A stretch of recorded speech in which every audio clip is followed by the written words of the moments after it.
Good evening and welcome to Night Callers Bigfoot Radio. You are here with your hostess, Lauren Smith.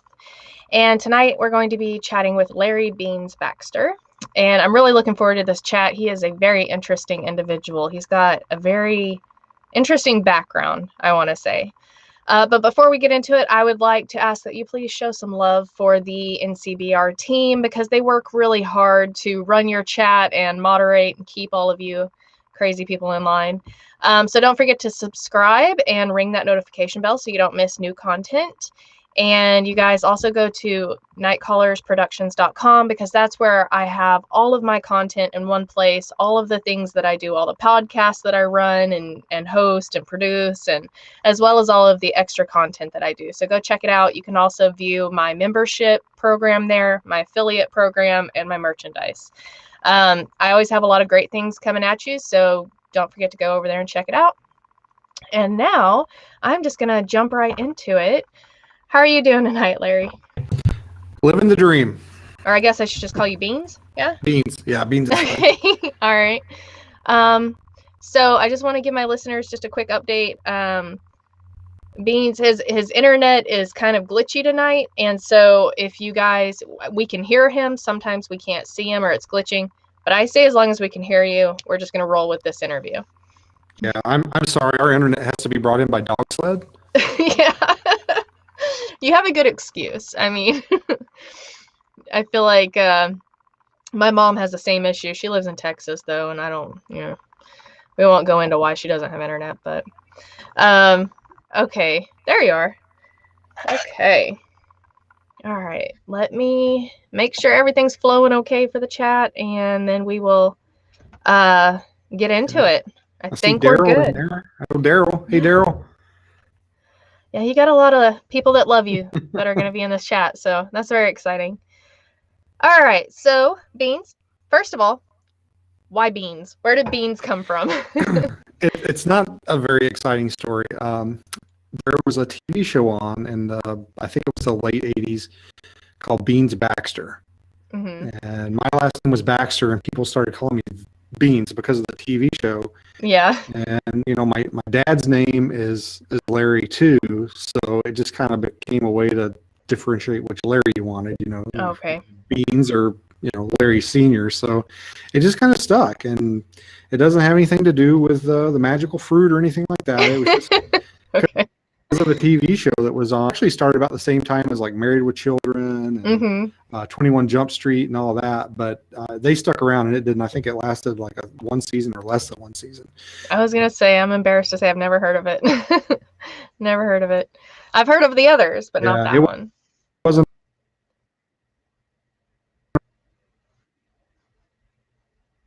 Hold on. Around very long, yeah. Yeah. Okay, so your bio is just, it's, to me, like as a Bigfoot researcher, your bio is very appealing. Like I'm like, ooh, Alaska. Ooh, he was law enforcement. Ooh, like it just like each part that I read, I just got more and more hyped up. So let's start at the very beginning. How did you get into this topic of Bigfoot and cryptids? Well, I've always been interested in it. Ever since I was a kid, I've always been interested in monsters and monster movies and stuff like that. Mm-hmm. Age and into this subject, they're going to say Legend of Boggy Creek and In Search Of. And, those were really, important to me when I was younger. And I just really have always had an interest in it. And then, throughout life, I found myself in situations where I ended up in Alaska. And, I got up here and there's just such a, if you Google it, if you just Google Bigfoot in Alaska, there's not a ton that's going to come up. I mean, there's some stuff out there, but there's not a whole lot. But when you're up here and you get to talking to the people and you get to hearing some of their encounters, you realize there's really there's a Bigfoot culture here, and people don't talk about it a whole lot. And just about everybody either has a Bigfoot story or knows somebody that has a Bigfoot story. Mm-hmm. And it's really, I think that this is probably a really good place to research. It's got pros and cons. The pro is, it's Alaska. Come on, and there's there is plenty of land here. People just don't understand how big Alaska is. It's so vast. But one of the cons is it's so vast. It's so big. Yeah. I believe they're here. I believe that there's a population of them, several populations of them here. But I think that if they don't want to be around people, they certainly have the option to not be, and they can go to areas that are extremely difficult to get to. So yeah, I think that it's kind of a blessing and a curse all in the same. It's some of the best Bigfoot environment that you can hope for, but there's so much of it that it's intimidating and hard to research, I would imagine. Yeah, and especially with a lot of the more remote communities, like Port Chatham, which I imagine we'll address here later. Right. Yes. There's not a lot of record keeping. A lot of things are passed on orally, and not a lot of people. This is all before internet, before YouTube, and you just have. Well, my grandpa had a story, or my grandma had a story. You don't get a lot of well documented accounts of right. It. Yeah. So you moved to Alaska and you got involved in law enforcement. Yes, I started out, I was hired as a patrol officer with the St. Paul Island Police Department. And if you ever watch The Deadliest Catch, that's where a lot of the crab boats will offload there, St. Paul Island. And I worked there for 3 years, and then we decided we wanted to move somewhere a little bit more urban, using my quote fingers. And 20 more people. Yeah. We moved to home. This is a bustling, this is a big city compared to St. Paul. I think the population on St. Paul when I was there was it 600? And the population of the town I'm in now is 6,000. So this is, we have her in a Safeway and a McDonald's. Oh my gosh. Y'all are spoiled now. I mean, here, started 2009. And then in 2000, I believe it was 17, I was promoted to the investigation sergeant, which meant that I either conducted or supervised all the felony level investigations, things like homicide, sexual assault, felony level crimes, stuff like that. So I did that for the last little bit of my career. And then I just recently, I called it quits in January. I retired, and I'm going to figure out what I want to be when I grow up. Bigfoot full-time, why not? I'm going to do it. That's my plan. I'm going to do it full time for a little while. I'm going to have to eventually probably get another job and find something else to do. But I've got some time that I'm going to devote to just doing Bigfoot stuff for a little while. Absolutely. So whenever you were in law enforcement, of course, that's the part that I really want to dig into.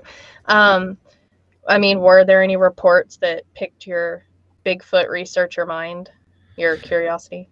In the 15 years that I was in it here, I think I had one call that was Bigfoot related. And it was a gentleman. He was camping at one of the city parks here, and he called into dispatch, and he said that Bigfoot had came into his camp and stole his potatoes. And I've told this story before at a conference I was speaking at. And bless his heart, the dispatcher that was on duty, he was a young man that grew up here. And really, really good sense of humor, really funny guy. And the guy calls up, he's under the influence of, alcohol, among other things, probably. And he's telling the dispatcher this story, and the dispatcher goes, Sir, do you see the beast? And anyway, me and my partner, we went there. We looked around. I actually did look for some tracks. It was a rainy, wet, muddy day, and I didn't see anything. I don't think there was any validity to it. Yeah. But my partner, he didn't even, he was just like, let's deal with this crazy guy and get out of here. But I was like, well, I'm going to walk around the campsite at least. And I did. I didn't see anything that would lead me to believe that there was any veracity to it. But that was my only law enforcement related Bigfoot call. So the missing persons, were there any missing persons reports or cases, investigations that you think may have been not natural? No, I mean, this is for Alaska standards, this is a big city. You know, this is like the Mhm. second largest city on the Kenai Peninsula. Most of our missing person cases involved like overdue people that would show up eventually. Okay. We've only had one legit missing person that's still missing, and we don't know what happened to them. And I believe that was probably, if anything, that was, you know, another person. That was foul play. I Right. don't believe Bigfoot was involved because she disappeared right in the middle of town. Right. But yeah, I can't say that I ever ran into any missing people out in the woods, which that would have been the Alaska State Troopers jurisdiction, Right. because it would have been outside the city limits, and they do, you know, get a lot of, well, you know, George went hunting and he never came back. Yeah, that was my next So question was. yeah, so the time, and you know, working in a municipality like I did, I personally never dealt with any missing 411 type stuff. Okay, yeah, that was kind of my question was, I mean, you answered about the law enforcement, but just researching around where you are and everything, do you think that any missing 411 cases or any of those type of cases around Alaska in general, do you think it's so vast that people just get lost? Or I can tell a story. Was it last year? It was last year because COVID was becoming a thing. It was about this time of year, and there's an area I go to a lot to do a lot of my looking around and research, and I was headed up there, and this is the time of year we call breakup, when, you know, the snow's melting, the ice is going away, and all the roads are really slushy and crappy. And it can be hard to get out in some of the more remote areas just because of the conditions of the road. And so I was heading out to my area, and I didn't get all the way out to where I wanted to go. The road was just so terrible. I actually ended up popping a hole in my radiator heading out there. oh my gosh. And so I turned around and I didn't get out to where I wanted to go. And I came back home. And that day, the day I headed out there, there was a gentleman that was camping at a campsite just probably 4 or 5 miles from where I was trying to get to. He actually disappeared, and they still haven't found him. He had gone out to fish, and they don't know if he maybe had fallen through the ice into the water. Or I mean, he's just gone, and they're still looking for him. So that was right in the area where I go quite a bit to research. It's so hard. It's hard without any evidence. Well, we just don't know unless we see one take them, you know? Yeah. Plus, this is the time of year when the bears are starting to wake up too. So, I mean, there's a lot of things in Alaska that can cause a person to go missing. That's true. Without including Bigfoot. That's true, I guess. I mean, it's like you said, it's vast. They're hungry creatures, and I would imagine it's easy to hide a body up there. Just not that I've given that a ton of thought, but since you're a retired law enforcement officer, I feel like I can tell you that now. Yeah. There's more bodies in the water than there are in the woods. Oh, well, that's good to know. I'll note that. Okay, so have you just researched Alaska, or have you researched anywhere else? I was actually pretty fortunate in my career that my department, they were really good about getting us training and sending us out to play train. And I would always kind of try and get a class or something that was, you know, like I went to a class in Ohio and swung by Salt Fork. You know, I went to a class in Oregon and went down to Bluff Creek. And, I went to Dallas and swung by Falk. So, you know, I've been around. I haven't, you know. You get the highlights. Yeah. I've done a kind of the U.S. Bigfoot tour. You know. Yeah, no kidding. But yeah, I've been to other places other than just Alaska. Okay. What would you say is your favorite area to research, or that you've been to? Other than Alaska, I think my favorite place was probably Falk, just because it was so creepy and just It was just that swamp vibe. Mm-hmm. And I can't say that I mean, I didn't have the means to get out because I was there for training. I didn't have a boat or anything, Yeah. but just, walking around in some of the areas I could get to, it was very easy to imagine that there was something out there Yes. living in those swamps. It was so Yeah. just, and plus I'm nostalgic for the film, the Boggy Creek Yeah. movie. Yeah. So yeah, I would, being in Falk. Yeah, it's a beautiful place. It's boggy, Boggy Creek. But I always, whenever I'm driving down the highway to get to the spot that I go camping, it looks like literally the Falk monster is going to walk across the boggy, the riverbed at any moment. It's very squatchy vibe there for sure. Yeah, I stayed at a hotel in Texarkana, I believe, and then I didn't get back to the hotel till like 2 or 3 o'clock in the morning. I'm out just driving around on those back roads, just hoping something runs across the road in front of me. Yeah, I've been doing that. I do that all the time. I'm like, I was actually talking to someone about that, and I said, "Come on, just run across the road, and I will be happy. I will die content." So, but it looks like something's about to do that at every turn, All right, we had a question from the chat, Patrick Vaughn. He said, "What physical evidence or situation caused you to get into investigating this subject?" Which is a great question. I've got a couple of different origin stories. Okay. But probably the one that really like lit a fire under me was I went to an area where there had been some sightings. I mean, I went there looking for Bigfoot.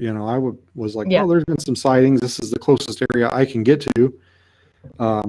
So I was looking around there, and I found a footprint in the pushed into the moss. I mean, it looked just like a human footprint with like a big toe impression and everything. And that got me. I was like, man, that's I don't know how to explain that. That's not a bear print. Yeah, it'll light a fire, because it's yeah.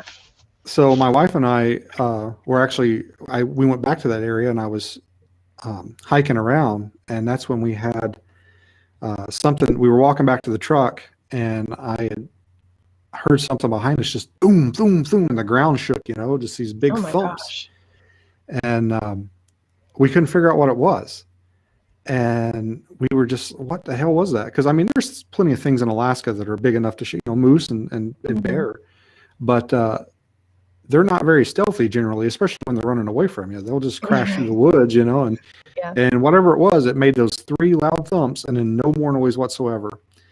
And I actually went back to where we heard the noise. That's what I like to. I see all these people that go out in the woods and they hear something or they see something direction, and I usually I'm trying to go towards it. Yeah. And I went over to where we heard it and looked around. I couldn't find any sign of bear or moose or anything. I don't know what it was, but I don't think it was the usual suspects. I don't think it was a moose or a bear.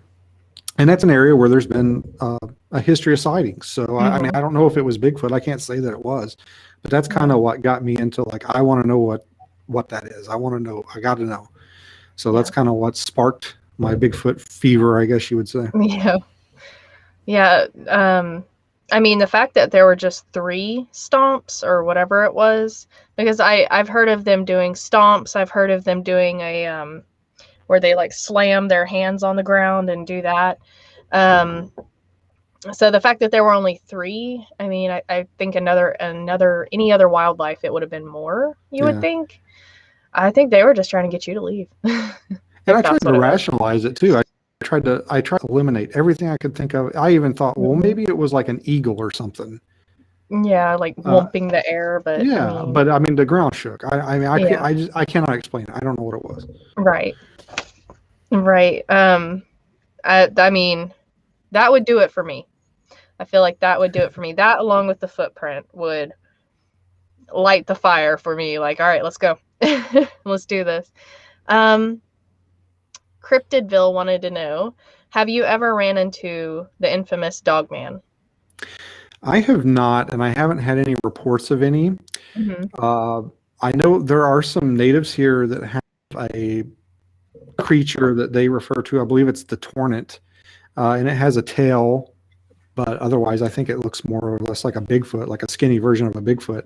But I haven't heard of any Dogman here. The only Dogman report I can recall, I think, happened in, I believe it was around like Wasilla or Palmer, which is about 5 hours from me. Mm. And I didn't get to investigate that. It wasn't reported to me, so I don't know if it's any veracity to it or not. But I've never had any personal reports or experiences with Dogman. Okay. All right. Yeah, I don't know. It's, to me, unless you've had the sighting or know someone who has, it's really hard to wrap your mind around something like that, you know? Kite had a great question. What are the largest and smallest Bigfoot that you've heard of being seen? So, I mean, height-wise, body-wise, you know. The largest, we come across probably the 8 or 9 foot is about the max. I Okay. hear people talk about these mountain giants that are supposed to be like 15 feet tall or whatever, and I haven't heard any of those. I haven't heard Okay. any person report anything like that. But 9 or 10 foot is usually, I think, upper limit of what we get, and I think a lot of those might be a little bit of an over exaggeration.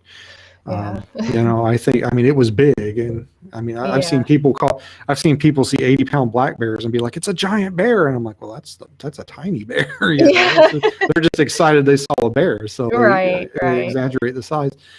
But yeah, I haven't heard anything much bigger than 9 foot. And then as far as small ones go, that's an interesting question, because a lot of the natives here, they have the little people.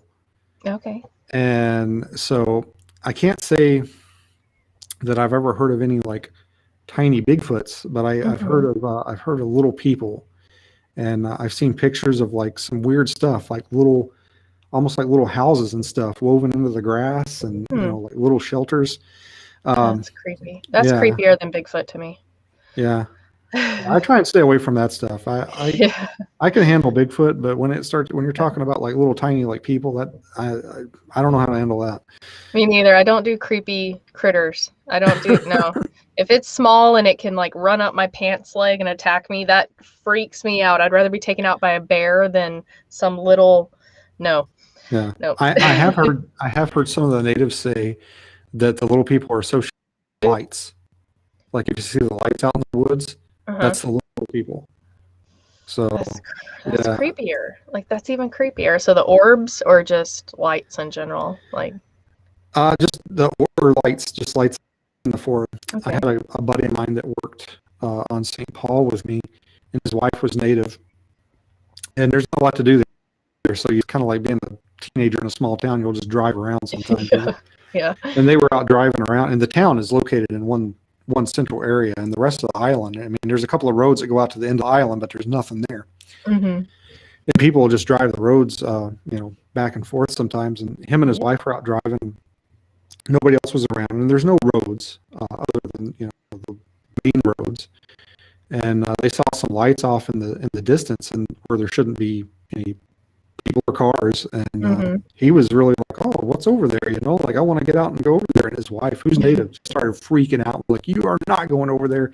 That's the little people are trying to draw us out. We're not dealing with that. We're not going to fall." He made him turn the car around and leave. Oh my gosh. Yeah. That's terrifying. That's that's scarier than Bigfoot to me. Definitely. I think you're frozen. Hold on.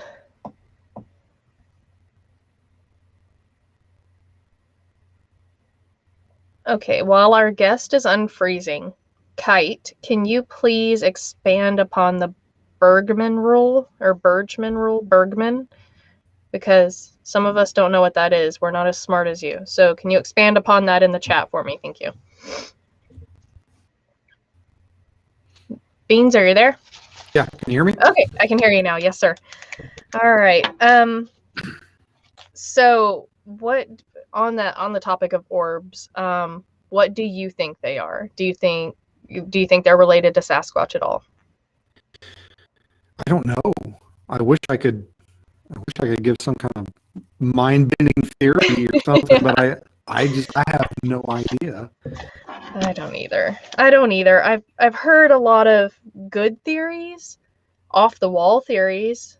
I don't have any answers. I got nothing either. Yeah, I heard one theory. What was it? Matt Knapp and I were talking, and we were talking about spontaneous human combustion, and one of the theories of that is that these orbs or orb-like frequencies travel and then they ignite, and I'm like, I don't like that at all. That was terrifying.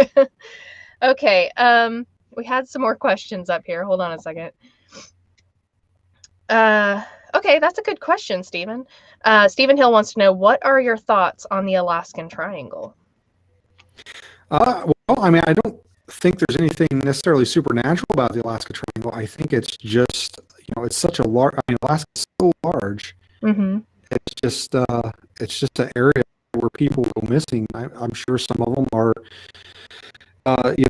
natural. Some of them are animal attacks. Some of them are people that weren't prepared to go into the woods. Some of them may be caused by Bigfoot or Bigfoot abductions. But it's just, I don't think that it's necessarily anything, one driving force behind it, I guess is what I'm trying to say. I think it's a culmination of things spread over a very, very large area. Okay. All right. No, that's a good answer. Okay. And Daryl wanted to know, excuse me, Beans, do you have any good connections with the natives up there? Because he hears that they're a very close-knit community. I have a few native friends, and, they are pretty, some of them, it depends. Sometimes they'll tell stories freely. Other times, they're a little tight-lipped about them. It just kind of depends on what's going on. For example, we stopped near Port Graham on our way to Port Chatham one time, and we were hoping to film some interviews with some natives telling, hairy man stories. And they had just had an elder in the village pass away the night before, and they took that as a bad sign, and they're like, "No, we're not telling any stories today. You guys, are going to have to go." So it just kind of depends on what's going on and how they feel as to whether or not you can get any stories on them. And a lot of them, they feel like these are our stories, and they don't like to give them away freely. I don't say they want people to pay for them. I'm just saying that they're very protective of them, and they don't want us to take them out and make movies and make money off of them. And I understand that 100%. I feel the same way, about things that I experience myself. I don't want to just, I just don't want somebody saying like, "Oh, listen to this story," and act like it came. So they can be pretty protective of their stories and their culture. Okay. Yeah, no, that makes sense. I mean, like you said, most of their stories and traditions are handed down orally, so it would be the same thing as if they had priceless cave art or something, and someone was trying to give it away for free. It's tradition. It's their traditions. It's very priceless. Okay, let's go ahead and launch into Port Chatham. Am I saying that right? Some people say Port Chatham. That's what I was going to say originally. Yeah, I like to say Port Chatham because that's the way it's spelled. Yes. But I have had some locals say like, "Well, it's Chatham," and I'm like, "Well, it's spelled Chatham." So I do that here in Oklahoma. We have a lot of Native American names, and I butcher almost all of them. But Port Chatham, it was a fish had a lot of industry in there. They had logging, a cannery. They actually had a cold storage facility that could handle up to something like, I think it was 100,000 pounds of halibut, which is a lot. This is all like in the early 1900s.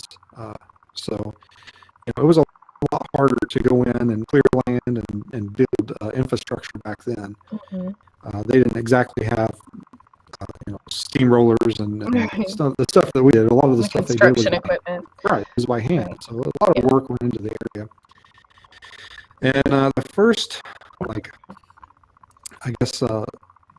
rumblings that something was going on there was in the early 1900s, when the workers basically went on strike, and they said, we're not going to work. We're leaving because there's something in the woods, and it's messing with us. And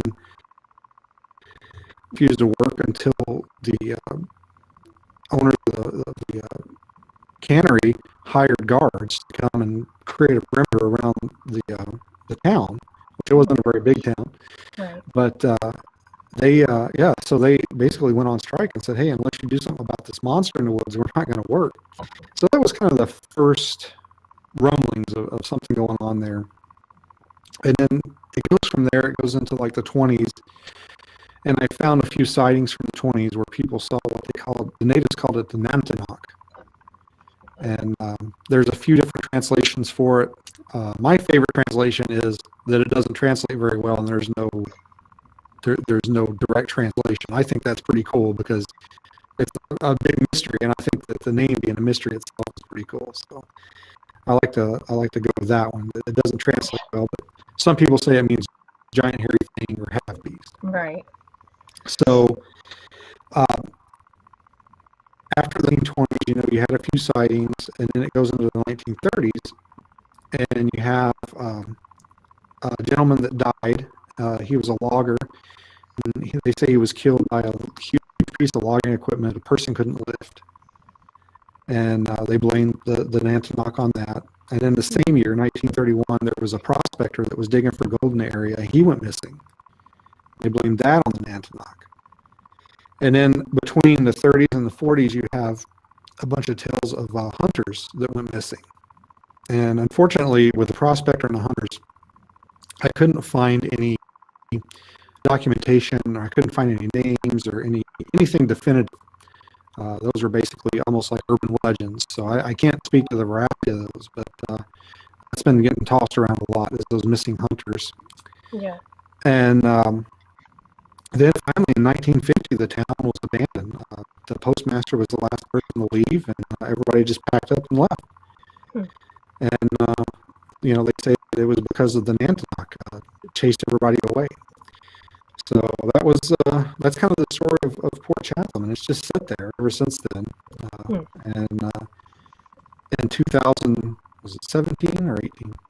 2018, I met Stephen Major, and he said, I want to go in there and film a documentary. Mm-hmm. So we made the trip there, and in 2019, we went back and filmed an episode of the Travel Channel. And I understand there's a show being filmed there this year. I don't know what it's about or who's doing it, but it's become kind of a popular place in the Bigfoot community. Right. It's generated a lot of curiosity. So you wrote your book on this, right? Mm-hmm. And where can we find your book? It's available on Amazon, and it's also available on my website, alasquatchpodcast.com. That's ALASQUATCH podcast.com. If you order it from the website, I can autograph it for you. Okay. Yeah. There you go. I had somebody ask that in the chat. So you guys can buy the book for all the details on all of that. I've heard so many stories of construction workers and just other people that will just refuse to work and will walk off the job because they're being harassed by basically ape-like creatures or Bigfoot-like creatures. And I think it's so interesting how often that happens. My theory with Port Chatham is, I think, because back then they didn't have the conservation efforts that they have now with Mm-hmm. fishing. Back then, people were just out to get as much fish as quickly as they could. Mm-hmm. And they had these fish traps, and they would set them up, and the fish would just swim into them, and they wouldn't get upstream. They couldn't spawn, so they really affected the fish population. Right. And my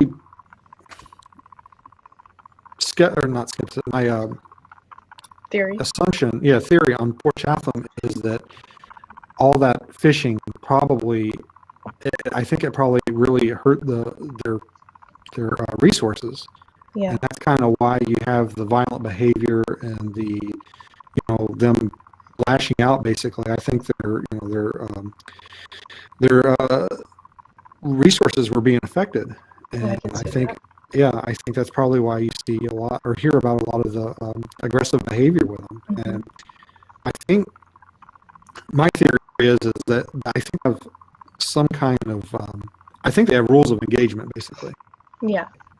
If you're just walking through the woods and you come up on one and it sees you and you see it, and then you guys go your separate ways. Right. I think if you're walking through the woods and you come up on a family group, especially one with little ones, I think you're probably going to have some problems. Right. At least some aggression displays.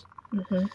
And I kind of think that's, that explains a lot of the different behavior that you see in a lot of these accounts where people are like, oh, I saw it, it saw me, and we went our separate ways. Mm-hmm.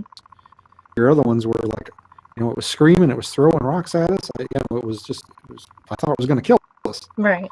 I think that there's got to be some variable in these accounts to account for the different behavior. And I think probably that's what it is. I think that if you get the aggressive behavior, you're either interrupting a meal hunt or you're threatening a family group.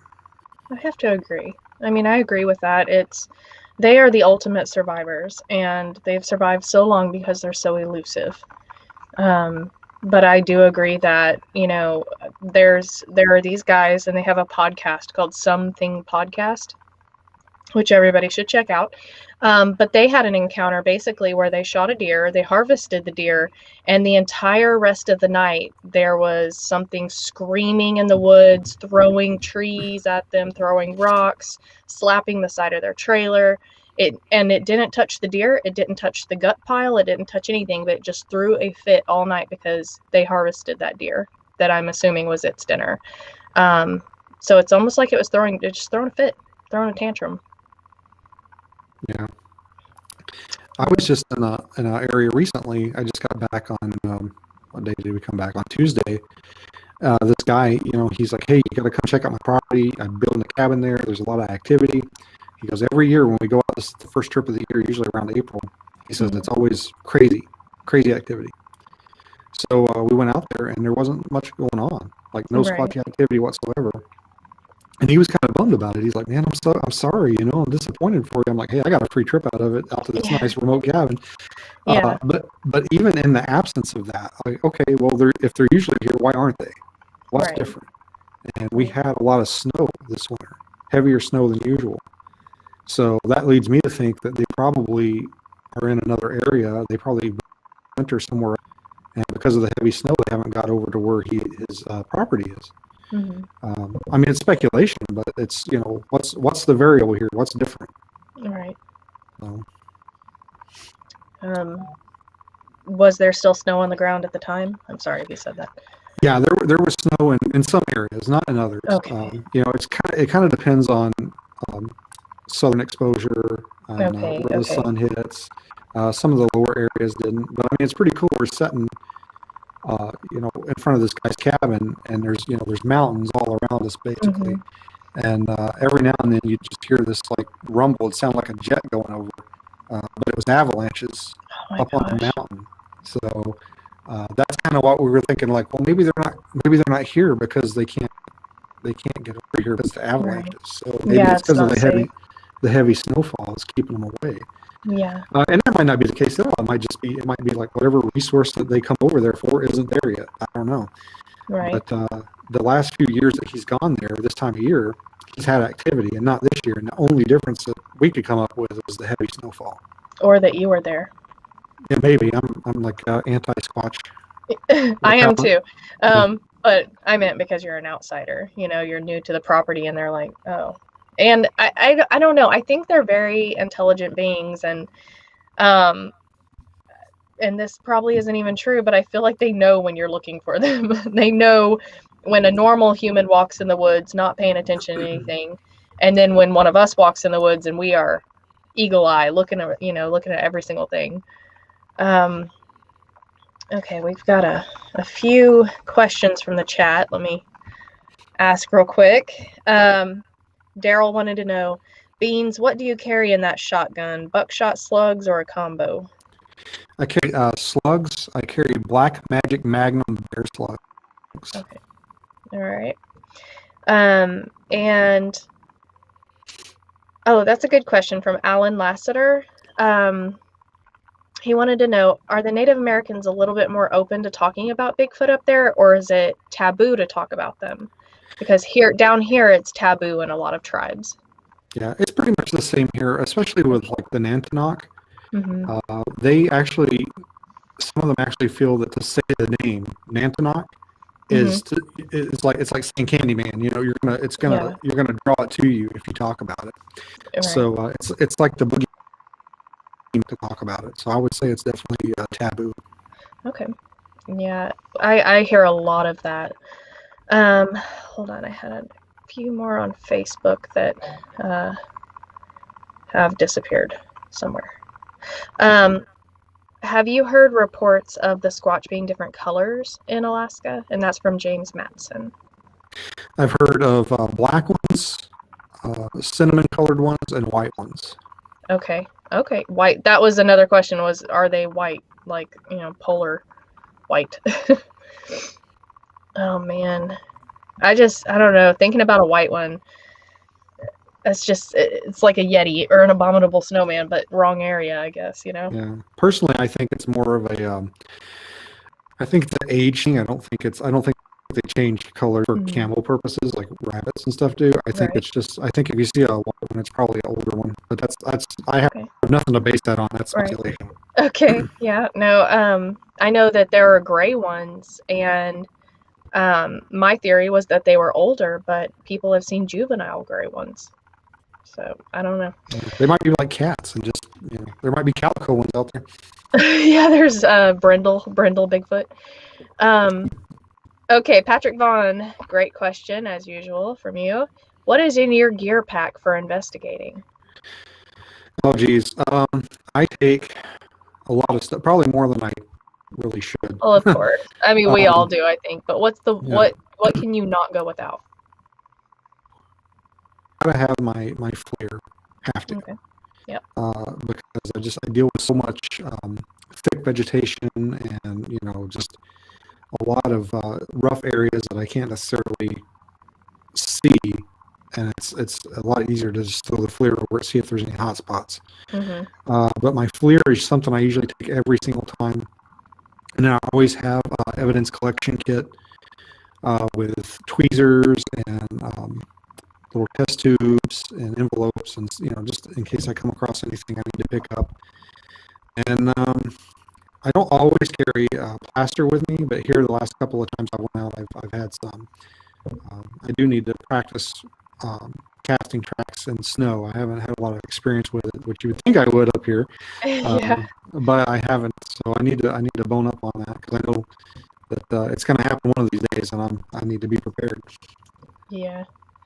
I've never casted in the snow, so I think I saw somebody doing that recently. It might have been Shelley Covington, Montana, but I saw somebody doing it recently because we had a lot of snow down here randomly in Texas and Oklahoma, and I think it was Shelley Covington, Montana. So you might look up her Facebook because I want to say that she was practicing that and videoed it for everybody. So Yeah, I want to say the plaster and the water same get temperature. a cooler temperature, but you can't, once you mix it up, you got to pour it fast, or else Yeah. because it starts to harden faster in the cold weather, I think. But yeah, I need to work on it.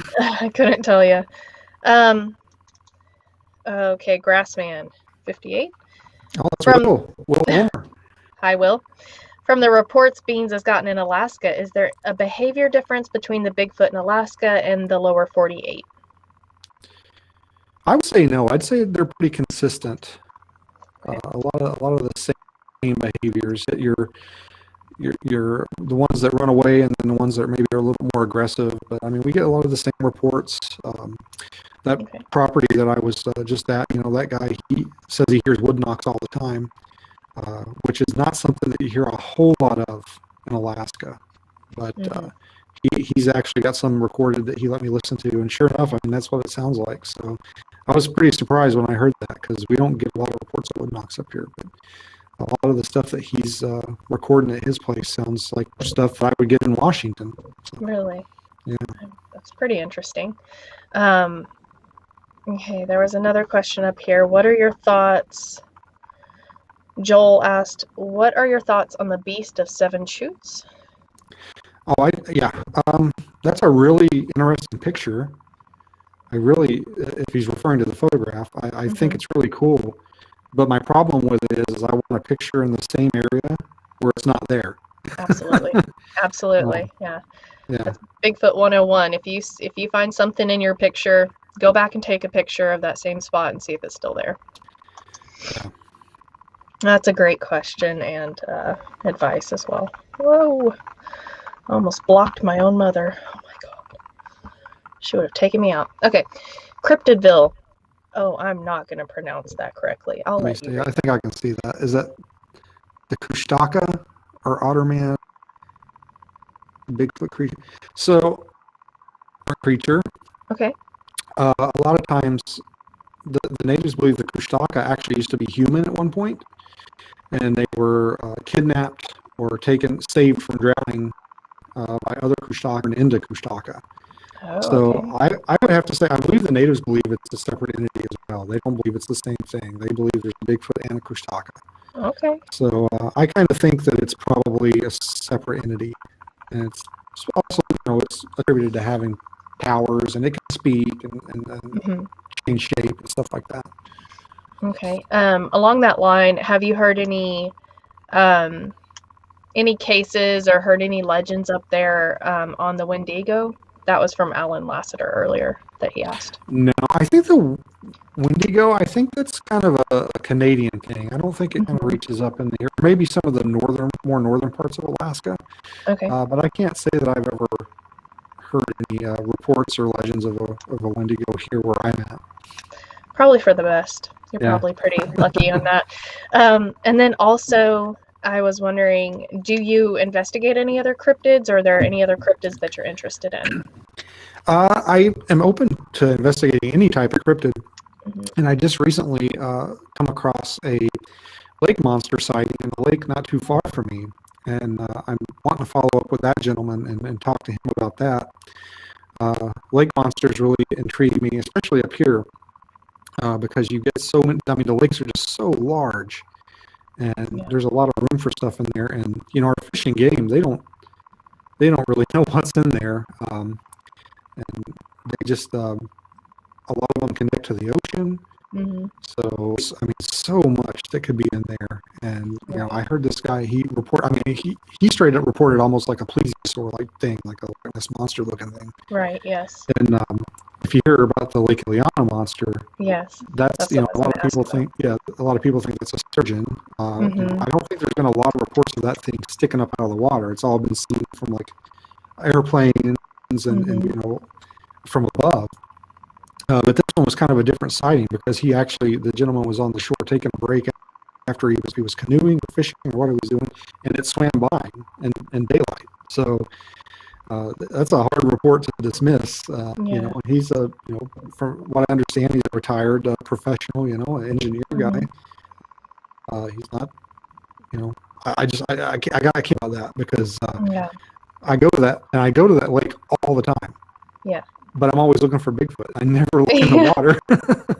That's the problem. I get distracted and I either forget to look in the water or I forget to look up. Have you heard any reports, this is my own personal question, of thunderbird in that area? Have you heard any legends or incidents or anything? In a long time. Okay. In the early 2000s, there was a report of a really large bird, I think with like a 40-foot wingspan or something. That was seen flying over a village, but I haven't heard anything recently. Okay. All right. Yeah.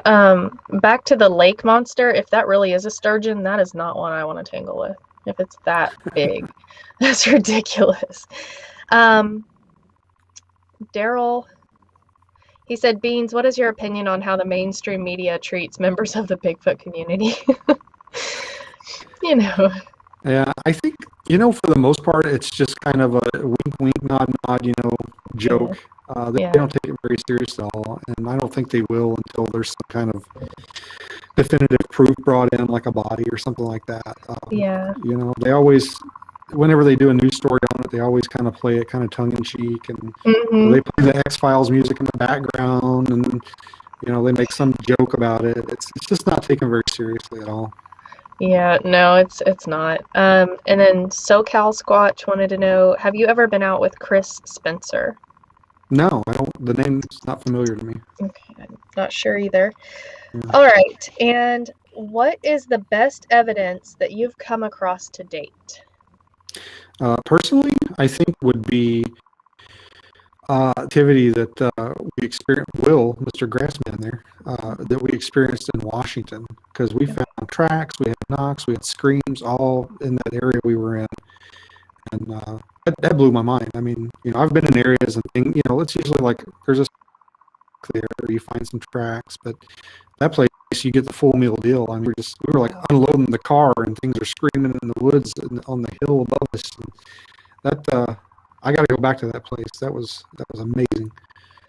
Yeah, that sounds like somewhere I need to go as well. So, if you ever want to share those coordinates, I'm just saying.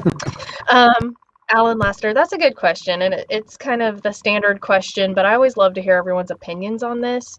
What is your opinion of why nobody has found a body or bones or anything yet? That's a good question. I ask myself that all the time. Why hasn't why hasn't a logging truck taken one of these things out, or why hasn't an old blind one like wandered into the middle of a town or something? Yeah. But I think probably, I mean, my best speculation on that, I think if you see one, there's probably another one around. Mm-hmm. And I think they take care of each other. I think they police each other up. I don't know if they bury each other or they eat each other. I don't know what they do, but I think if something happens to one, I think a couple others come up and take care of it. That, and I mean, it's hard to find dead bodies in the woods anyway. Of large predators. Yeah, I think maybe out of all the hunters I know, and I know a lot, of all the hunters I know, I think maybe I've talked to maybe one person that's found a dead bear in the woods, and that was just like a skull. So I think it's just, the needle in the haystack, and nature's very efficient.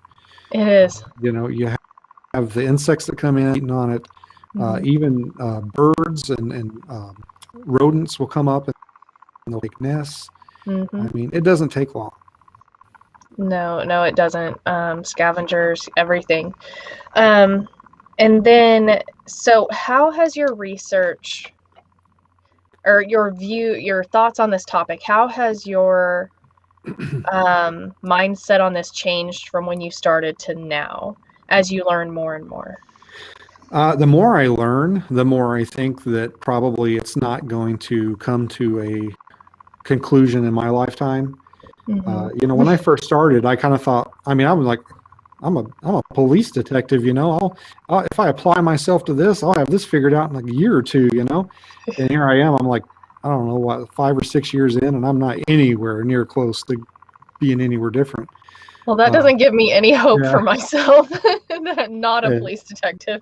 And people more dedicated than I have spent more time into it, and I mean, we haven't really gone forward much. So I just think that the best you can do, I'm very selfish. I want to see one for myself. I think we all are that way. We want to experience it. I would love to prove it to the world, but at the end of the day, I just want to know, for myself. Yeah. And if I did ever prove it, or if I had the proof, I mean, it would be a spectacle, because I'd be like, nana boo boo, stick your head in doo doo. Look what I found. There's some people. I've got a list. Oh yeah. Yeah.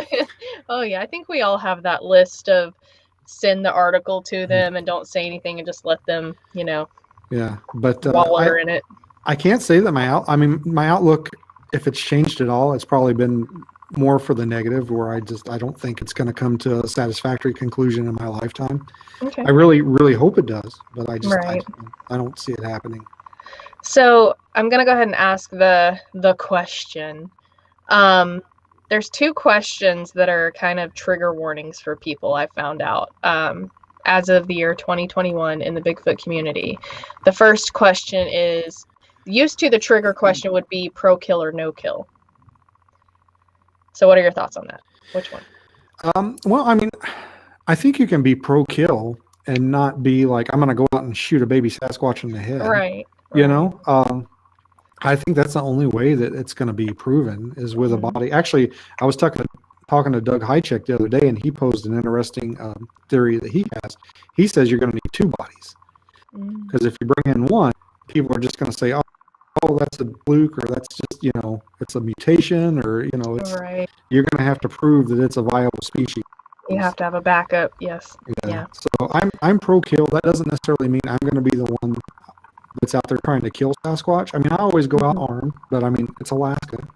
Yeah. But I don't go out with the mentality that I'm going to kill one. I mean, it would probably have to be a self-defense scenario or something like that. I'm not going to go out there and just start blasting if I see one. I try and film it first, and then if things get to the point where I'm concerned for my safety, I'll do what I need to do. But I'm not going to go out there with the mindset that I'm going to kill one. And then the other question is, what do you think they are? Do you think they're flesh and blood, or do you think that they are supernatural or paranormal? I think they're. I have to think that they're physical. I have to think that there's something physical about them. If they were paranormal, then I mean I just pack my stuff up and go home, because I mean if it's magic, what am I going to do? So I have to, at least for the time being, they're physical. I think they're probably some type of Homo genus that is, for whatever reason, it's evolved differently, parallel to us, and I don't know why. It doesn't make any sense if you think about it. I mean, obviously they're stronger, faster, and better adapted than us to live in the environment. I can't understand why they're not in charge. Yeah, to me, they are the apex predator on this planet. Even with us and our guns and our technology, if they wanted to, they could do some damage to us, I feel like, but they don't. Yeah. Well, like I said, I think they have rules of engagement. I don't know why. I think they've survived this long because of those rules, and that's why. So do you have any projects on the horizon that you wanted to share? Anything you're looking forward to or planning? I want to talk about my books some more. Really, Absolutely. Yeah, I really. I think it's amazing. It was the only nonfiction book on Port Chatham that's out there that's available right now. So the team that I went in with, Stephen Major, we were the first ones in there to do Bigfoot research, and then I was fortunate enough to write the first nonfiction book on Port Chatham. So got a couple of, there's not too many things you can do anymore and say I was the first person to do that. No, there's not. So I've got that going for me, and then we're going to be at the Medaline Falls Festival in Washington. I'm going to that as well. Yeah. So I'll meet you there. Yeah. I'll show you on a map where that area was I was talking about, and appreciate that. You can go there if you want to. Hold me back. Yeah, but we're going to be at the Medaline Falls thing. Let's see, what else is going on? I'm going to stick around for a couple of weeks after that. And research and just get out of Alaska for a little bit and see what's going on down there. And then I'm going to be at CryptoCon in November. I'm going to have I've got family there in Kentucky, so I'm going to have a vendor booth there, and awesome. I've got another book planned. I'm not hoping to have it out by the time CryptoCon comes around, but it's going to be basically about how I incorporate my police training in looking for Sasquatch, and that'd be awesome. Yeah, some of the forensic aspects, and how to photograph things and stuff like that. So hopefully have that done by the time CryptoCon rolls around and have it available. Definitely. I think that's going to be, obviously your other book it's great. I haven't bought it yet. It's in my Amazon on my little wish list. I have to limit how many Bigfoot books that I have acquired, or that I'm trying to acquire, I guess.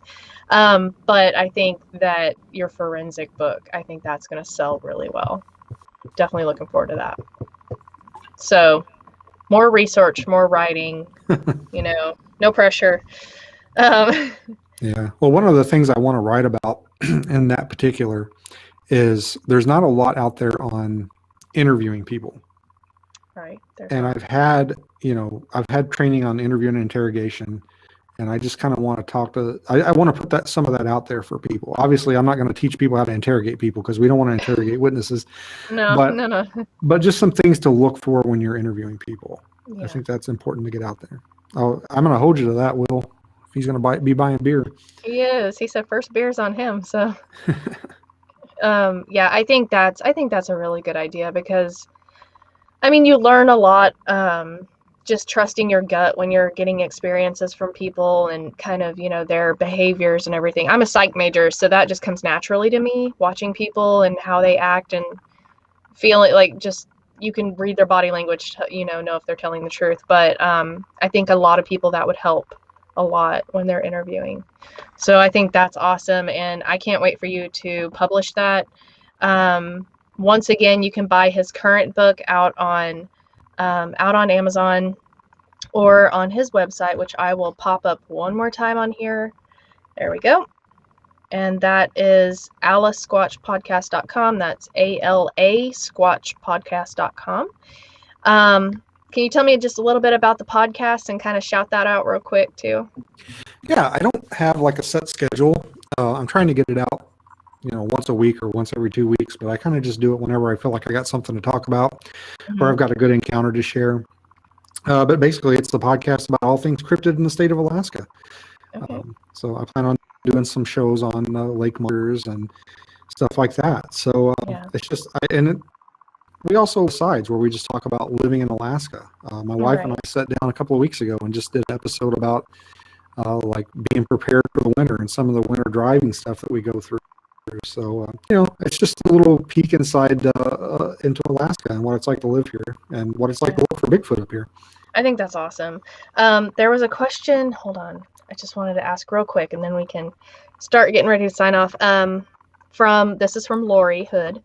She said, what state do you think is underreported in sightings? I think I would have to go with Alaska. That's what I was going to ask. Yeah, just because everybody the people to woods ratio is. Everybody either has a story or knows somebody that has a story.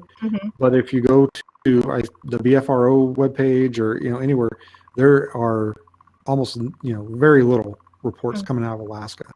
But I think it's just a lack of people knowing where to go to report them. Right. Yeah. Well, hopefully they watch this show and they'll know, to call you. So his phone number is, no, I'm just kidding. All right. Well, let me see. Does anybody else have any questions? And we'll give them a second. In the meantime, thank you so much for coming on tonight, Larry. You've been a great guest, and I really look forward to your future projects and works because I think you're doing big things. Thank you. Sorry about the internet connection. It's That's the first time it's ever given me, like I said, it's got to come in by dog sled. So what do you expect? I mean, of course it's my show. I have like the curse of wonderful guests and the whatever program. I've used so many different programs and each one will mess up, and it's fine though. It's an uphill battle.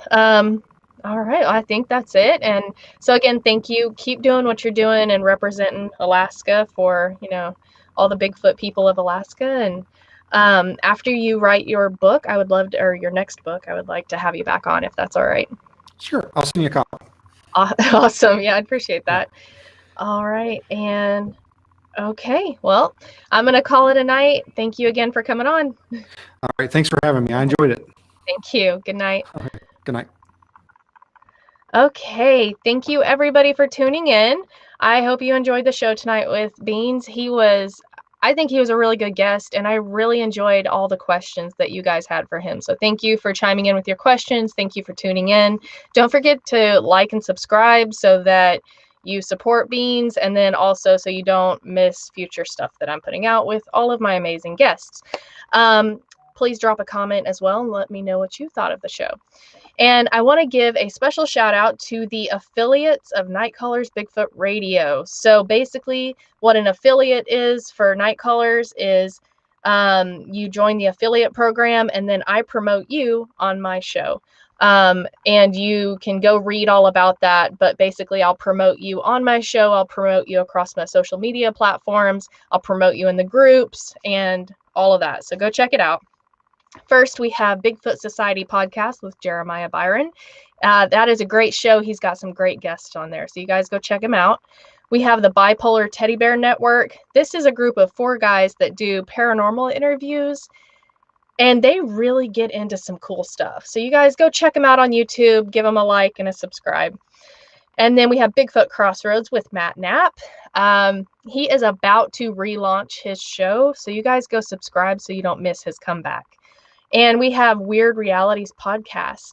This is one that Night Callers produces, and there's Weird Realities and Weird Inc. Now, Weird Realities has the 2 lovely ladies with their beautiful Southern accents, and they talk about all the weird things that they can think of. So they are both fiction authors, and when doing research for their books, they came across a lot of weird stuff in their research, and so they have a show dedicated to all the weird. And then Weird Inc., they actually interview other weird authors.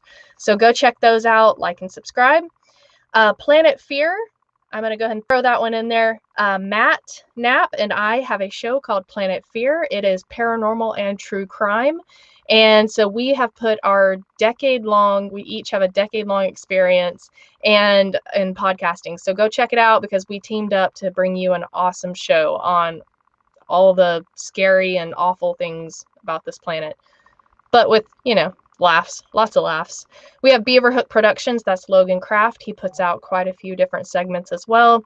And Bigfoot Club with Bob Dominguez and his crew. Go check him out. Give him a like, subscribe, thumbs up, whatever the platform is that you choose to listen on. And if you're interested in becoming an affiliate or a member of Night Callers Bigfoot Radio, go to nightcallersproductions.com. That is all I have. Stay safe, be kind,